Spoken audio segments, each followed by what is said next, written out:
Okay, so my first question, tell us what is neurodiversity? Just It's dive a deep into it. Yeah, it's a great question. Thank you for asking because, like all language, there's many different levels of meaning. And one level is what is the technical definition of neurodiversity? Mm. Neurodiversity really means exactly variability between brains.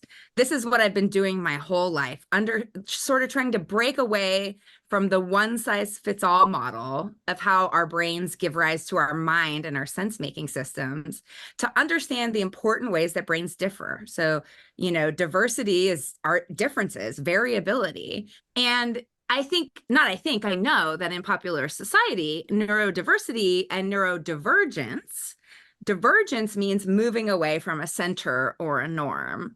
And those two words are used interchangeably in society. And most frequently, they're used to talk about people who have received some type of diagnosis of atypicality. So most commonly, if somebody is talking about neurodiversity, they're not talking about differences between brains within the quote unquote normal bucket. And I'll talk a little bit about that. But instead, they're talking about people who have been diagnosed with attention deficit, hyperactivity disorder, autism, dyslexia, dyscalculia, anything like that.